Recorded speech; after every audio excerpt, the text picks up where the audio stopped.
Ever wondered what your favorite game was like before it was finished? What the developers changed, added, or even removed? What could have been? This would be me. I've had a lifelong interest in prototypes, glitches, and similar unseen media. I still have this interest, but I've become cautious about delving into this little lost world after a recent event. It all started with what seems to be a completely chance occurrence. I had been visiting some thrift stores throughout the day, looking for video games and robots to add to my collection. As it was getting late, I decided to check one last store before I went home. It was a little thrift store in the middle of town.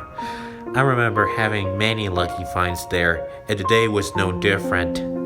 I walked in and headed for the DVDs and games section, as always.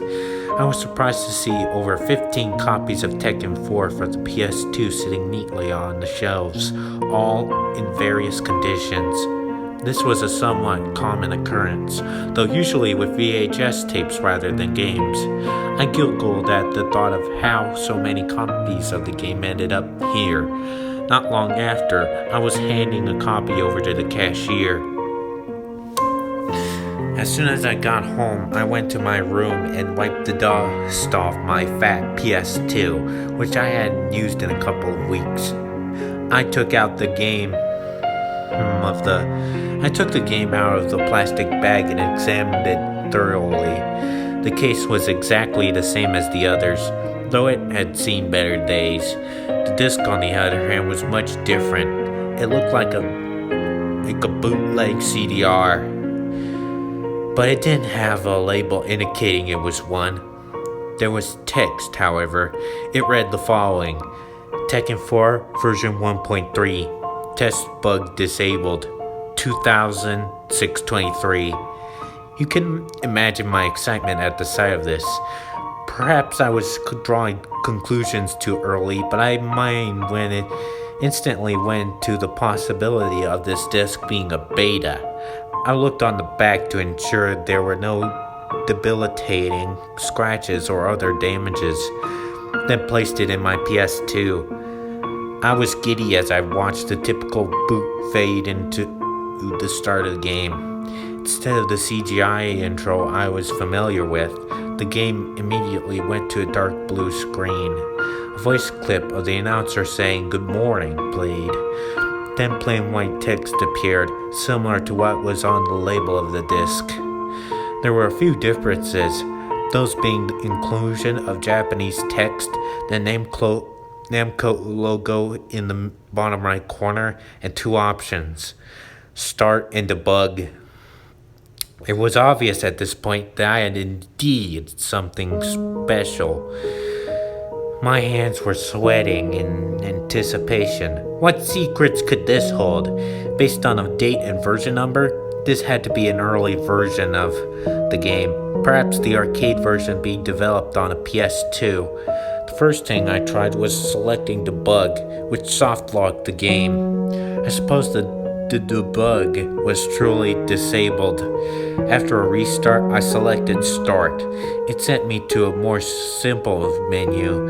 It was a black screen with white text that again had two options. This time though, they were different. They were story and free play.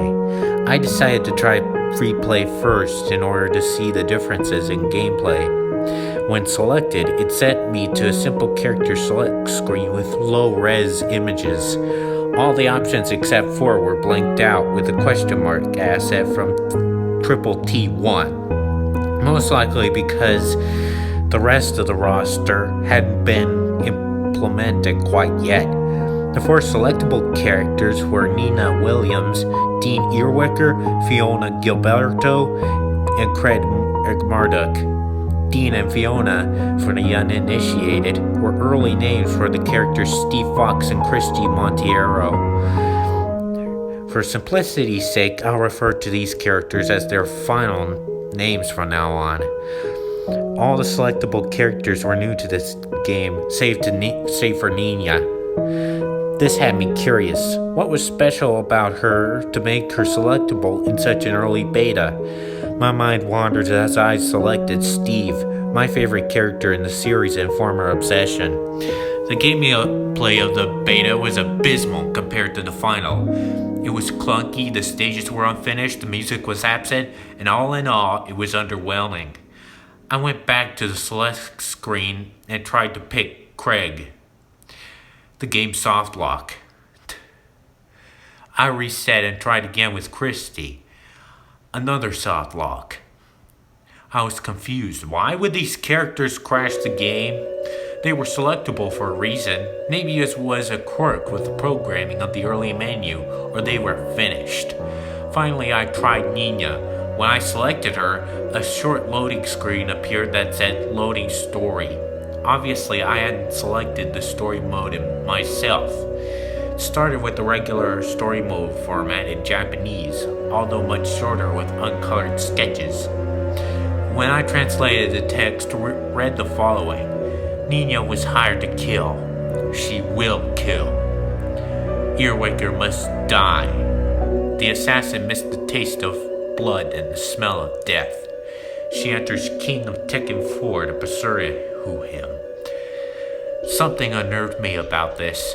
Tekken 4 was always considered the darkest and most serious game in the entire series, but it never once seemed this dark. Maybe I was forgetting something. This didn't matter because I fought anyways. I needed to see the secrets. There were 5 fights in total, 4 of them being against Christy and Craig, the only differences being their costumes and the levels. The final fight, however, was against Steve, as in the final game. This fight took place in a seemingly complete level and contained a silver sliver of music that cut out after a couple of seconds, descending into a quiet, high-pitched buzz. The longer it went, the more it pierced my ears. I triple-checked my AV cables to make sure they were the cause. I thought this was the game itself at this point, but I later learned that there was no sound at all. My chest sank and my blood went cold as the longer it played. I became extremely weary of what was about to come. I pressed on anyways. I needed to see the secrets about to unfold. It ate me from the inside out. It was all I could think about. I needed to see it all. After the final chunk of Steve's health went down, the game skipped the win animations and instantly went to the epilogue of the story. I was surprised to see an animated cutscene. The camera very slowly zoomed in on Nina from behind. She was sitting in a room similar to the one in the final version, though darker and emptier. In her hand was a large black rifle that she stared at intensely.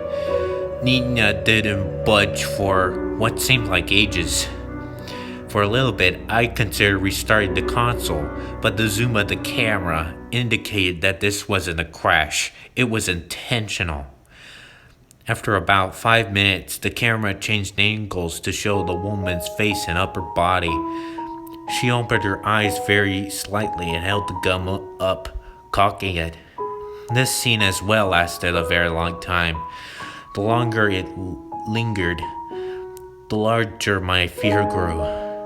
This was all extremely unnerving, especially when remembering the final version. As dark as it was never this worrying. Nina's eyes pierced mine more and more the longer I peered. The ringing sound returned, and so did the feeling inside my body. Her eyes were nothing more than white ovals, devoid of any and all life.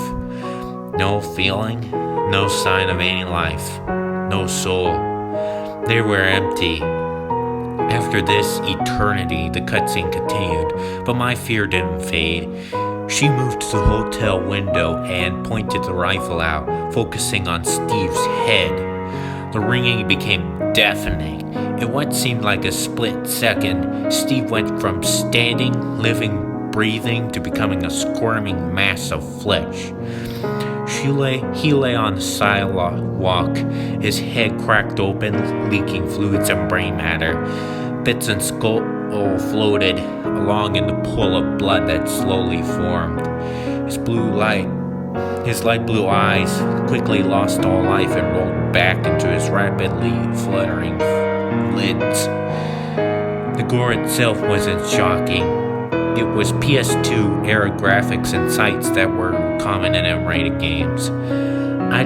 Didn't know it was that hurt me. The camera lingered on his sight. The sound was now unbearable, and my entire body looked cold and dead. I wanted to look away, but my body wouldn't budge no matter how much I struggled. I needed to see it all. The focus was soon put back to Nina, who sat with the same blank expression adorning her face. She closed her eyes fully and turned the rifle away from the window. After another century of waiting, she turned it to face herself. She wrapped her pink lips around the barrel, tears rolling from her eyes. She was an absolute monster, no soul of any kind until this very second. Her finger twitched in anticipation on the trigger. She pulled it. The screen flashed extremely rapidly from red to green to blue in a seizure-inducing manner. It then froze on a corrupted image of the woman in her isolation chamber, sprinkled with the same colors. The buzz was now real. After this, I came out of my trance as a terrible crunching sound emitted from my PS2. I rushed over to unplug it and manually pulled the disc tray out.